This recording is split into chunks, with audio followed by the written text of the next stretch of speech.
ছোট্ট বন্ধুরা, আশা করি তোমরা সবাই ভালোই আছো। আজকে আমরা আরেকটি মজার গল্প শুনব। গল্পের নাম শুভর জাদুর প্রদীপ। ছোট্ট একটি গ্রাম, সবুজে ঘেরা শান্ত পরিবেশ। সেই গ্রামে থাকতো একটি শিশু, যার নাম Shubho. Welcome to YouTube channel Katha o Galpo word and stories. Please like, share and subscribe.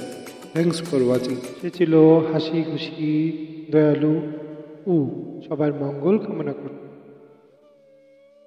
একদিন শুভ গ্রামের পথে হাঁটছিল।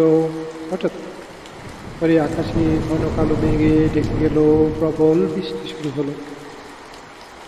ভিজে যাওয়া হাত থেকে নিজেকে বাঁচাতে সে দৌড়ে গিয়ে একটি পুরনো মন্দিরে আশ্রয় নিল। মন্দিরের ভিতরে ঢুকে সে দেখলো এক কোণে একটি পুরনো প্রদীপ পড়ে আছে। পুতুল বশত সে সেটি হাতে তুলে নিল এবং বাইরে এসে পরিষ্কার করল। ঠিক তখনই একজন ঋষি তার সামনে উপস্থিত হলেন। ঋষি শুভর দিকে তাকিয়ে মৃদু হাসলেন এবং বললেন, এই প্রদীপটি খুবই বিশেষ। যদি তুমি এর কাছে কোনো মঙ্গল কামনা করো, তবে সেটি সত্যিই হবে।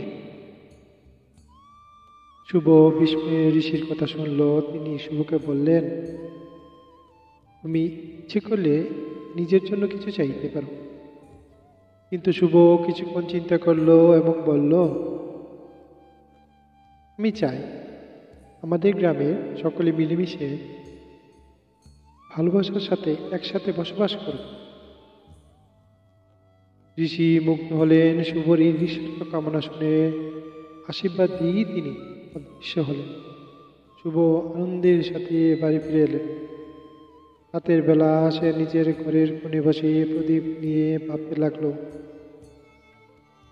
কাল কি হবে সে চিন্তা মাঝে মাঝে সে ঘুমিয়ে পড়ল। পরের দিন সকালে শুভ নদীর ধারে হাঁটতে গিয়ে অবাক হয়ে দেখল, গ্রামের সবাই একসাথে বসে হাসি মুখে গল্প করছে। কেউ কারোর সাথে ঝগড়া করছে না, কেউ কাউকে কষ্ট দিচ্ছে না।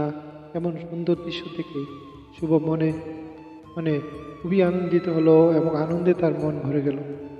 সে বুঝতে পারল তার ইচ্ছা সত্যি হয়েছে। বছর কেটে গেল, শুভ বড় হলো। একদিন তার স্ত্রীকে ছেলেবেলা সেই ঘটনা বলল। সে বলল, জানো, সেই প্রদীপটা হয়তো জাদুর ছিল না, কিন্তু আমার অন্তরে শুদ্ধ কামনাই আমাদের গ্রামবাসীকে সুখী করেছে। তার স্ত্রী হাসলেন এবং বললেন, যে অন্যের মঙ্গল চায় তার জীবন ও আনন্দ ভরে ওঠে। নৈতিক শিক্ষা, যে অন্যের ভালো চায় ঈশ্বরও তার ভালো করেন। তাহলে গল্প আজ এতটুকুই। গল্পটি যদি তোমাদের ভালো লেগে থাকে তাহলে লাইক, শেয়ার ও সাবস্ক্রাইব করবে।